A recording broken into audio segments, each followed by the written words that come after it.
Welcome to the Academe, Alumni, Industry and Government or AAIG 2022 Caravan Series for Region 1 and CAR. The Academe, Alumni, Industry and Government 2022 Caravan Series is a reminder to always strive for excellence. Today's event is about expanding access to opportunities that can connect our love of learning, research and service to the INSO's vision to become a premier and globally competitive university. AAIG stands for Academe, Alumni, Industry and Government coming together to forge strategic alliances to establish a common, innovative and collaborative approach that is sustainable and inclusive to bridge and lessen the gaps in the transition from the academe to the industry of fresh alumni, thus promoting a smooth school-to-work transition by implementing a work-based learning continuum.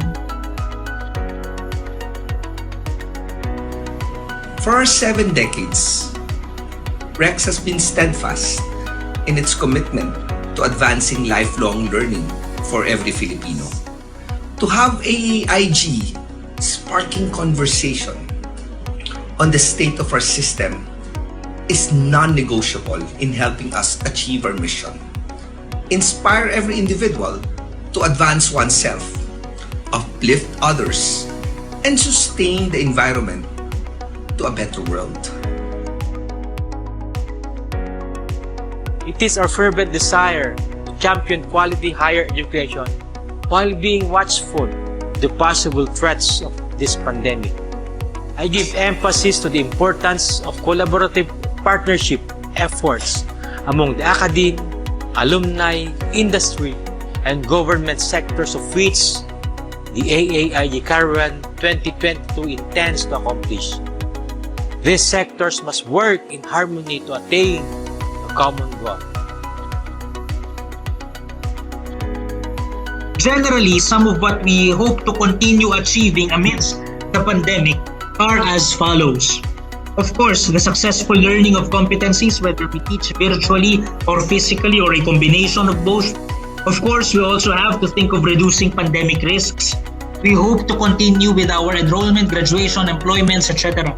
The successful implementation of these 5 pillars, EGASE, means the successful capacitation of our people on various skills. Resiliency and sustainability are two broad and strong terminologies when we speak about our country's developments. Just as I have learned at the DIMSU Open University system that people should be at the center of the policy debate, the Senate holds on to the ancient and fundamental democratic truth that given the right circumstances, ordinary people have a substantial capacity to overcome differences and discover common ground. Collaboration is that common ground. The MSME sector is a critical driver for our country's economic growth. The sector serves as supplier and subcontractor to large enterprises and forms a strategic component of the export value chain. Thus, the need for a program that can help the micro and small enterprises become part of the growing economy and will somehow contribute in promoting transformational education. The Department of Trade and Industry endeavors to provide enabling programs to help aspiring entrepreneur roll out his or her business and engaging smarter entrepreneur to earn more.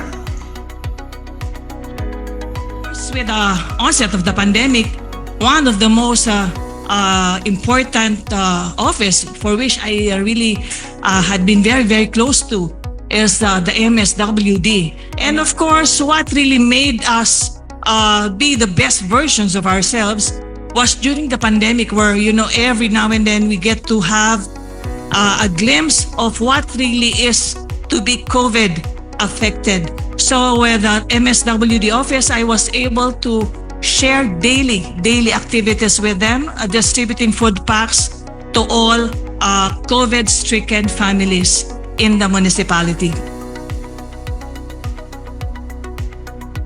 The AAIG story started 3 years ago. It started with a simple dream of putting together, that's what we call it, coming together, of the 4 important strategic partners that could spell transformative education. The story will not end there, for we shall be having a lot of stopgap activities to galvanize and create a community of partners believing that only in the forging of one mind, one heart, and one soul can we truly achieve an elusive dream that has been there for so long a time, the dream of having quality education in the hearts and minds of the Filipino people. From this gathering, we really hope that we will be able to discover in the near or far future models of partnership between the government, particularly the Senate and the DTI, and the local government and the colleges and universities. Because we hope that we will all be able to pursue a community of practice where we will promote always the conversation among the 4 sectors. Let us all as a collective express the clarion call to have education-driven leaders in our midst, to be one with us in making our nation a true education nation. Let us continue to build robust education ecosystems and communities of practice where spirited and dynamic conversations flourish, ensuring fast incubation and birth of more pathways towards inclusive success.